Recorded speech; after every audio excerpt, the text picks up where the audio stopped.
नमस्कार। नमस्कार। आज हम भारतीय संविधान के कुछ बहुत ही बुनियादी लेकिन बेहद महत्वपूर्ण हिस्सों पर एक नजर डालेंगे। हाँ, बिल्कुल। हम बात करेंगे इसकी प्रस्तावना की, मतलब प्रियम्बल की, हाँ, फिर संविधान की अनुसूचियों पर, और ये भी देखेंगे कि भाई इसे बनाने में कहाँ-कहाँ से प्रेरणा ली गई। सही। कोशिश यही रहेगी कि इन थोड़ी जटिल लगने वाली चीजों को आसान भाषा में समझें, ताकि संविधान की जो मूल भावना है, उसका जो ढांचा है, वो स्पष्ट हो जाए। बिल्कुल। और ये समझना इसलिए भी जरूरी है क्योंकि ये सिर्फ कानूनी बातें नहीं है, ये हमारे देश के शासन प्रणाली की आत्मा है एक तरह से। सही। इनसे पता चलता है कि भारत आखिर चाहता क्या है, इसके मूल्य क्या है, नागरिकों के अधिकार, कर्तव्य सब इसी नींव पर टिके हैं। तो चलिए शुरुआत करते हैं प्रस्तावना से। इसे संविधान की कुंजी भी कहते हैं, आत्मा भी कहते हैं। हाँ। हाँ, इसकी कहानी शुरू होती है 13 दिसंबर 1946 से, जी। जब पंडित नेहरू ने वो उद्देश्य प्रस्ताव पेश किया था। उसी ने दिशा तय की थी। बिल्कुल ऑब्जेक्टिव्स रेजोल्यूशन। और प्रस्तावना की पहली लाइन, हम भारत के लोग, कितनी शक्तिशाली है। बहुत ज्यादा इन शब्दों का वजन बहुत गहरा है। हम भारत के लोग, ये सिर्फ कहने की बात नहीं है, ये एक ऐलान है कि संविधान का जो असली स्रोत है वो भारत की जनता है। हाँ, कोई बाहरी ताकत नहीं। ना कोई बाहरी ताकत, ना कोई राजा। जनता ने ही इसे बनाया, अपनाया और खुद को सौंपा है। ये लोकतंत्र की, जिसे कहते हैं ना, बुनियाद है। और इसी बुनियाद पर खड़े हैं अगले शब्द, संपूर्ण प्रभुत्व संपन्न, मतलब सॉवरेन। इसका क्या मतलब हुआ व्यवहारिक तौर पर? इसका सीधा सा मतलब है कि भारत अपने फैसले लेने में पूरी तरह से आजाद है। चाहे वो देश के अंदर के फैसले हों, जैसे कोई कानून बनाना है, या फिर बाहरी मामले हों, जैसे किसी देश से दोस्ती करनी है, संधि करनी है या नहीं करनी है। भारत पर किसी और देश का कोई दबाव या नियंत्रण नहीं चलेगा। अपने भाग्य का मालिक खुद है। बिल्कुल, अपनी नियति का मालिक खुद है। फिर आता है शब्द समाजवादी, सोशलिस्ट। ये तो बाद में जोड़ा गया 1976 में 42nd संशोधन से। हाँ, ये मूल प्रस्तावना में नहीं था। तो भारत में ये समाजवाद कैसा है? क्या ये वैसा है जैसा हम पहले सोवियत संघ वगैरह में देखते थे? नहीं नहीं, बिल्कुल वैसा नहीं। भारत का समाजवाद लोकतंत्रात्मक समाजवाद कहलाता है। ये वो वाला साम्यवादी समाजवाद नहीं है जहां उत्पादन के सारे साधनों पर सिर्फ सरकार का कब्जा हो। अच्छा। यहाँ लक्ष्य है कि आय, अवसर, जीवन स्तर, इनमें जो असमानताएं हैं उन्हें कम किया जाए, गरीबी मिटे, शोषण खत्म हो। इसमें थोड़ी गांधीवादी सोच की भी झलक है। सर्वोदय वाली। हाँ, सर्वोदय, लोक कल्याण पर जोर। तो ये एक मिला-जुला मॉडल है जहाँ प्राइवेट सेक्टर भी है, पब्लिक सेक्टर भी है, दोनों साथ-साथ चलते हैं। अगला शब्द है पंथ निरपेक्ष, सेक्युलर। ये भी 1976 में ही जोड़ा गया, और इस पर तो भारत में बहुत चर्चा होती है। हाँ, होती है। और इसका मतलब भी थोड़ा अलग है पश्चिम के सेक्युलरिज्म से। पश्चिम में क्या है कि धर्म और राज्य बिल्कुल अलग-अलग है। दीवार है बीच में। हाँ, एक तरह की दीवार। हम्म। भारत में ऐसा नहीं है। यहाँ राज्य का अपना कोई धर्म नहीं है, कोई ऑफिशियल धर्म नहीं। कानून की नजर में सारे धर्म बराबर हैं और राज्य सभी धर्मों का बराबर आदर करता है। साथ ही हर नागरिक को पूरी आजादी है कि वो अपने धर्म को माने, उस पे चले, उसका प्रचार करे। तो यह सर्वधर्म समभाव वाली भावना है। ठीक है। आगे है लोकतंत्रात्मक गणराज्य, डेमोक्रेटिक रिपब्लिक। इसमें दो शब्द हैं। हाँ, लोकतंत्र यानी लोगों का शासन। हाँ। अब ये दो तरह का हो सकता है। एक होता है डायरेक्ट डेमोक्रेसी, प्रत्यक्ष लोकतंत्र। स्विट्जरलैंड जैसा। हाँ, जैसे स्विट्जरलैंड के कुछ हिस्सों में है जहाँ लोग सीधे कानून बनाने या फैसले लेने में भाग लेते हैं, लेकिन ये छोटी जगहों पर ही चल पाता है। जहां आबादी कम हो। बिल्कुल, भारत जैसे विशाल देश में ये मुमकिन नहीं।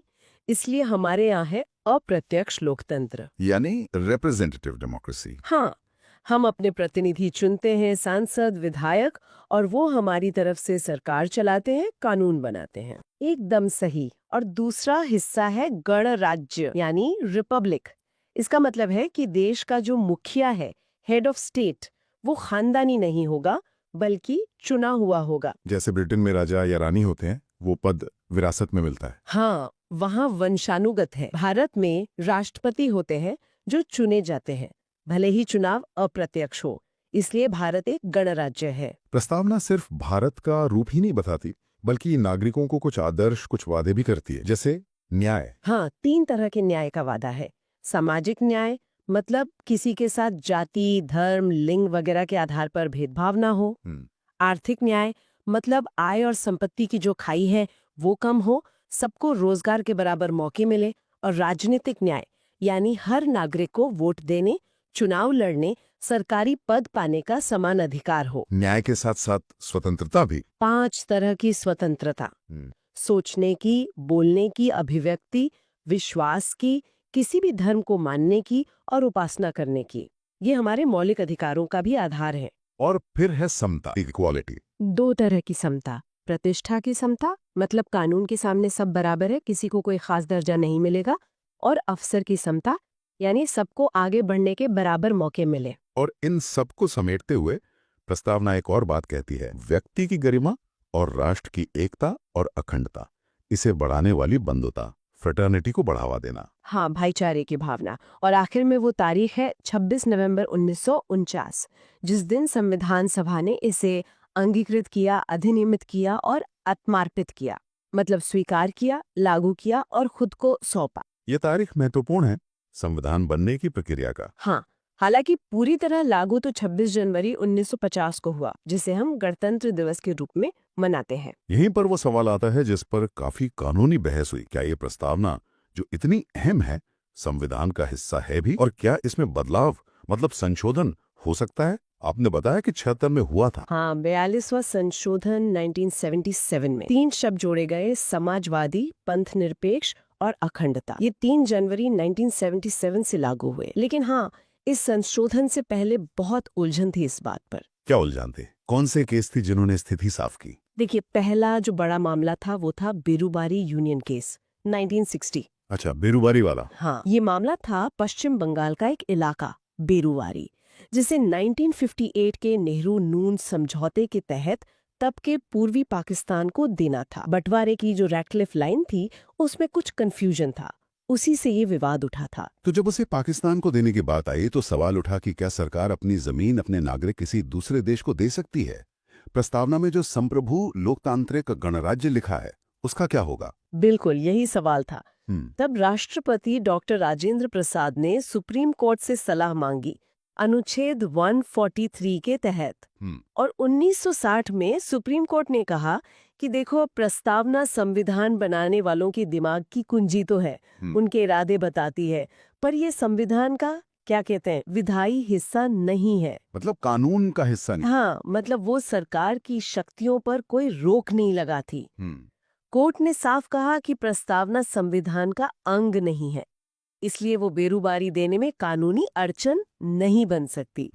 हालांकि ऐसा करने के लिए संविधान में संशोधन करना पड़ेगा अनुच्छेद 368 के तहत। तो 1960 में कोर्ट ने कहा प्रस्तावना संविधान का हिस्सा नहीं है, लेकिन ये नजरिया बदला फिर। हाँ, पूरी तरह बदला। 13 साल बाद केशवानंद भारती बनाम केरल राज्य केस में 1973 में, ये तो ऐतिहासिक मामला है, लैंडमार्क केस। बिल्कुल, ये केरल के भूमि सुधार कानूनों से जुड़ा था। केशवानंद भारती जो एडनीर मठ के प्रमुख थे, उन्होंने इसे चुनौती दी क्योंकि मठ की जमीन जा रही थी। उन्होंने कहा कि ये अनुच्छेद 26 धार्मिक प्रबंधन की स्वतंत्रता और उस वक्त जो संपत्ति का मौलिक अधिकार था उसका उल्लंघन है। और इस केस का फैसला तो भारतीय संविधान के इतिहास में मील का पत्थर बन गया। यकीनन 24 अप्रैल 1973 को फैसला आया।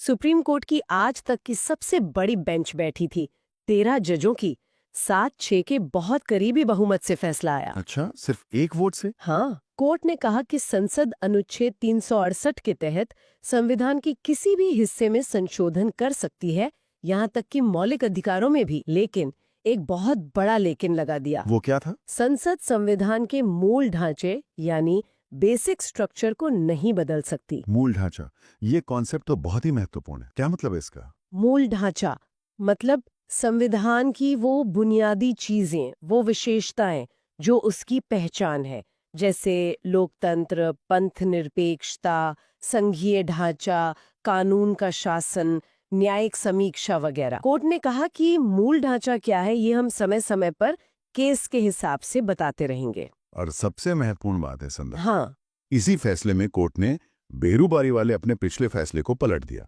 और साफ कहा कि प्रस्तावना संविधान का अभिन्न अंग है। अरे वाह, तो केशवानंद भारती केस ने न सिर्फ मूल ढांचे का सिद्धांत दिया बल्कि प्रस्तावना को संविधान का हिस्सा भी मान लिया। बिल्कुल। और शायद इसीलिए फिर 1976 में उसमें संशोधन करना मुमकिन हुआ, क्योंकि अब वो संविधान का एक हिस्सा मानी गई थी। एकदम सही पकड़ा आपने। और ये भी तय हो गया कि प्रस्तावना में संशोधन तो हो सकता है, लेकिन उसके भी मूल ढांचे को नहीं बदला जा सकता।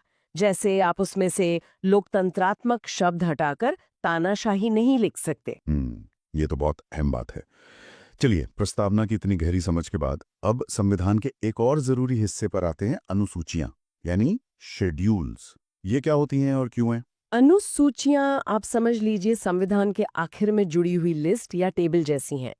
ये संविधान के कुछ आर्टिकल्स को और ज्यादा डिटेल या स्पष्टता देती हैं। अच्छा, जैसे आर्टिकल में छोटी सी बात कही हो और लिस्ट में पूरी जानकारी। हाँ, कुछ वैसा ही। जैसे किसी आर्टिकल में सिर्फ इशारा हो और अनुसूची में उसकी पूरी लिस्ट या बारीक बातें दी गई हों। जब संविधान बना था तब 8 अनुसूचियां थीं, पर अब जरूरत के हिसाब से संशोधन करके 4 और जोड़ी लें तो कुल 12 हो गई हैं। ठीक है, तो पहली 8 को जल्दी से देख लेते हैं। पहली अनुसूची। इसमें भारत के सभी राज्यों और केंद्र शासित प्रदेशों के नाम है और उनका कितना इलाका है वो बताया गया है। दूसरी अनुसूची। इसमें बड़े बड़े संवैधानिक पदों पर बैठे लोगों जैसे राष्ट्रपति, राज्यपाल, स्पीकर, जज, सीएजी वगैरह के वेतन, भत्ते, पेंशन, इन सब का जिक्र है। तीसरी अनुसूची। इसमें इन्हीं पदाधिकारियों, साथ में सांसदों, विधायकों, मंत्रियों, चुनाव के उम्मीदवारों द्वारा ली जाने वाली शपथ, ओथ या प्रतिज्ञान का फॉर्मेट दिया गया है।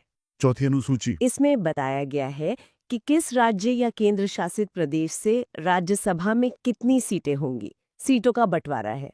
पांचवी अनुसूची। ये थोड़ी खास है। ये असम, मेघालय, त्रिपुरा और मिजोरम को छोड़कर बाकी राज्यों के जो अनुसूचित क्षेत्र हैं और अनुसूचित जनजातियां हैं, उनके प्रशासन और नियंत्रण के बारे में है। और छठी अनुसूची। ये फिर उन्हीं 4 राज्यों के लिए है जिन्हें 5वीं में छोड़ा था, असम, मेघालय, त्रिपुरा और मिजोरम। इन राज्यों के जनजातीय क्षेत्रों के प्रशासन के लिए इसमें अलग से व्यवस्था है, जैसे स्वायत्त जिला परिषदें बनाना। सातवीं अनुसूची। ये तो बहुत सुनी है, शक्तियों के बंटवारे वाली। हाँ, ये बहुत महत्वपूर्ण है। ये केंद्र और राज्यों के बीच कानून बनाने की शक्तियों का बंटवारा करती है।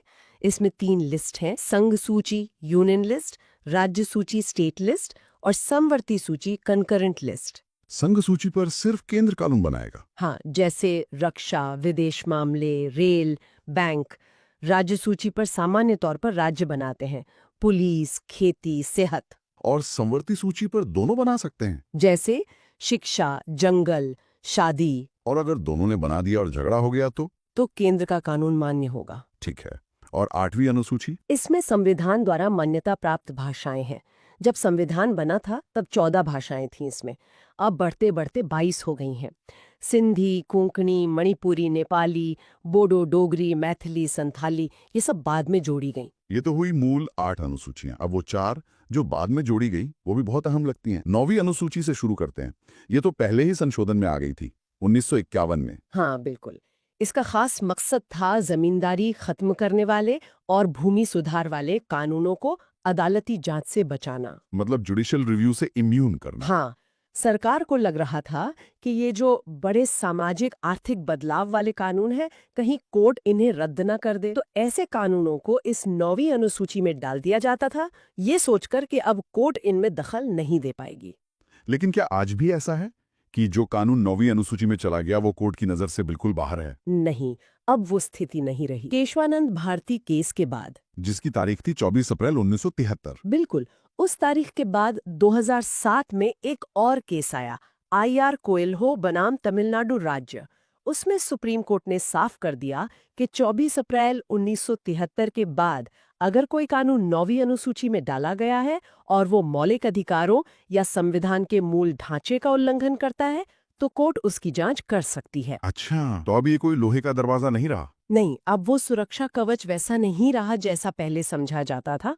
एक संतुलन बनाने की कोशिश है। ठीक है। 10वीं अनुसूची। 10वीं अनुसूची आई 52वें संशोधन से 1985 में। इसे हम आमतौर पर दल बदल विरोधी कानून एंटी डिफेक्शन लॉ के नाम से जानते हैं। आया राम गया राम वाला मामला रोकने के लिए। हाँ बिल्कुल, विधायक सांसद चुनाव जीतने के बाद पार्टी न बदलने या अगर बदलें तो किन शर्तों पर, ये सब इसमें है, क्योंकि दल बदल से सरकारें बहुत अस्थिर हो रही थीं। और आखिरी दो, 11वीं और 12वीं अनुसूची। ये तो पंचायतों और नगर पालिकाओं से जुड़ी हैं। एकदम सही। ये दोनों 1992 में आई। 11वीं अनुसूची 73वें संशोधन से जुड़ी है और ये पंचायतों यानी गांव की लोकल बॉडीज की शक्तियों, उनके अधिकार और जिम्मेदारियों के बारे में है। इसमें 29 विषय हैं जिन पर पंचायतें काम कर सकती हैं। जैसे सड़कें, पानी, सफाई वगैरह। हाँ, वो सब। और 12वीं अनुसूची 74वें संशोधन से आई और ये नगर पालिकाओं यानी शहरों की लोकल बॉडीज की शक्तियों, अधिकार और जिम्मेदारियों से संबंधित है। इसमें 18 विषय है। तो ये दोनों संशोधन एक तरह से लोकतंत्र को बिल्कुल जमीनी स्तर तक ले गए। हाँ, स्थानीय स्वशासन को संवैधानिक दर्जा मिला इनसे। ये बहुत बड़े कदम थे। तो ये अनुसूचियां वाकई संविधान के प्रावधानों को एक तरह से एक्शन में लाने में मदद करती हैं। अब अंत में एक और बहुत दिलचस्प बात, हमारे संविधान के स्रोत। कहते हैं कि इसे बनाने वालों ने दुनिया भर के संविधानों को खंगाला था। हाँ, ये बात बिल्कुल सच है। डॉक्टर अंबेडकर ने खुद कहा था कि हमने दुनिया के लगभग सभी जाने माने संविधानों को छानने के बाद इसे बनाया है। लेकिन ये नकल नहीं थी, ये समझना जरूरी है। उधार लेना नहीं था। उधार लेना नहीं, बल्कि दुनिया भर में जो अच्छी चीजें थीं, जो बेस्ट प्रैक्टिसेस थीं, उन्हें लेना और फिर उन्हें भारत की जरूरत, भारत के हालात, यहाँ की मिट्टी के हिसाब से ढालना। ये एक तरह का क्रिएटिव काम था, सिर्फ कॉपी पेस्ट नहीं। चलिए कुछ बड़े उदाहरण देखते हैं। ब्रिटेन, जिसने हम पर इतने साल राज किया, उसके संविधान से हमने क्या क्या लिया? ब्रिटेन से तो हमने सबसे मुख्य चीज ली संसदीय शासन प्रणाली यानी पार्लियामेंट्री सिस्टम, जहां सरकार, कार्यपालिका, संसद विधायिका के प्रति जवाबदेह होती है। प्रधानमंत्री और कैबिनेट वाला सिस्टम। हाँ, फिर कानून का शासन, रूल ऑफ लॉ, कानून बनाने की प्रक्रिया, लेजिस्लेटिव प्रोसीजर, एकल नागरिकता, सिंगल सिटीजनशिप मतलब पूरे देश की एक ही नागरिकता, राज्यों की अलग नहीं, कैबिनेट सिस्टम, सांसदों के विशेषाधिकार और 2 सदन वाली संसद, लोकसभा और राज्यसभा, ये सब ब्रिटेन से प्रेरित हैं। यहाँ तक कि राष्ट्रपति का सिर्फ नाम का प्रमुख होना। हाँ, वो भी कुछ कुछ ब्रिटिश राजा रानी की तरह है, हालांकि हमारे राष्ट्रपति चुने जाते हैं। और अमेरिका, दुनिया का सबसे पुराना लिखित संविधान। अमेरिका से हमने बहुत ही कीमती चीज ली, मौलिक अधिकार, फंडामेंटल राइट्स का पूरा कॉन्सेप्ट, साथ ही न्यायपालिका की स्वतंत्रता, जुडिशियल रिव्यू का सिद्धांत। यानी कोर्ट की वो ताकत जिससे वो कानूनों को जांच सकती है। बिल्कुल, ये अमेरिकी संविधान की देन है। फिर राष्ट्रपति पर महाभियोग चलाने का तरीका, सुप्रीम कोर्ट और हाई कोर्ट के जजों को हटाने की प्रक्रिया और उपराष्ट्रपति का पद, ये सब अमेरिका से प्रेरित है। आयरलैंड के संविधान का भी नाम आता है, खासकर डीएसपी के लिए। हाँ, राज्य के नीति निर्देशक सिद्धांत, directive principles of state policy, ये सरकार को रास्ता दिखाते हैं कि कैसा लोक कल्याणकारी राज्य बनाना है। ये आयरलैंड से लिए गए हैं।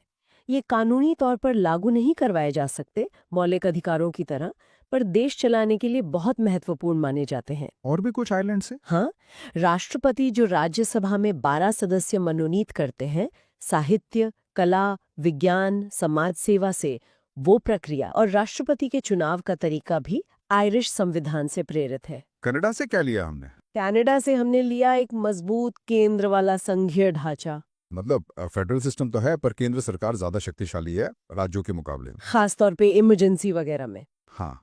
और केंद्र जो राज्यों में गवर्नर नियुक्त करता है, वो प्रक्रिया और सुप्रीम कोर्ट की सलाह देने वाली शक्ति, एडवाइजरी जुरिस्डिक्शन, अनुच्छेद 143 वाली, जिसका हमने बेरूबारी केस में जिक्र किया था, हाँ। वो भी कनाडा से है।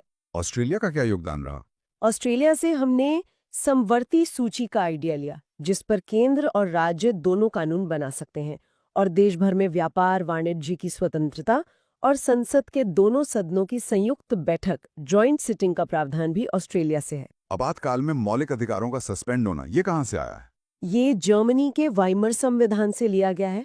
हालांकि ये याद रखना चाहिए कि अनुच्छेद 20 और 21 वाले अधिकार आपातकाल में भी सस्पेंड नहीं होते। और उस समय का सोवियत संघ यानी आज का रूस? सोवियत संघ से मौलिक कर्तव्यों की प्रेरणा मिली जो 1976 में जोड़े गए थे, और प्रस्तावना में जो सामाजिक, आर्थिक और राजनीतिक न्याय का आदर्श है, उसे भी रूसी क्रांति से प्रेरित माना जाता है। फ्रांस से हमने गणराज्य यानी रिपब्लिक का ढांचा लिया, और प्रस्तावना में जो 3 शब्द हैं, स्वतंत्रता, समता, बंधुत्व, लिबर्टी, इक्वालिटी, फ्रेटर्निटी, ये फ्रांसीसी क्रांति के आदर्श वाक्य थे, वो हमने वहां से लिए। दक्षिण अफ्रीका और जापान का भी छोटा मोटा योगदान है। हाँ, दक्षिण अफ्रीका से संविधान में संशोधन करने की प्रक्रिया ली गई है, जो अनुच्छेद 368 में है, और राज्यसभा के सदस्यों का चुनाव कैसे होगा वो भी तरीका।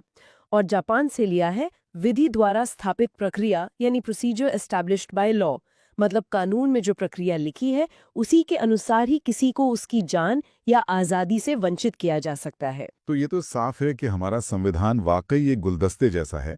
दुनिया भर के अच्छे फूल चुने, लेकिन उन्हें भारतीय धागे में खूबसूरती से पिरोया गया है। बिल्कुल, ये दिखाता है कि हमारे संविधान बनाने वाले कितने खुले विचारों के थे। उन्होंने दुनिया भर के अनुभवों से सीखा, लेकिन अपनी जमीन और अपनी जरूरतों को ध्यान में रखते हुए। ये सिर्फ नकल नहीं, बल्कि बहुत ही अनूठा और मौलिक दस्तावेज है। और एक जीता जागता दस्तावेज भी है। हाँ बिल्कुल, जो अदालती व्याख्याओं और संशोधनों के जरिए लगातार विकसित हो रहा है, समय के साथ चल रहा है। और जैसा हमने कहा था, आज की चर्चा से जुड़ा है एक बिल्कुल सीधा सा सवाल। जब हमारा संविधान लागू हुआ था 26 जनवरी 1950 को, तब उसमें कुल कितनी अनुसूचियां थीं?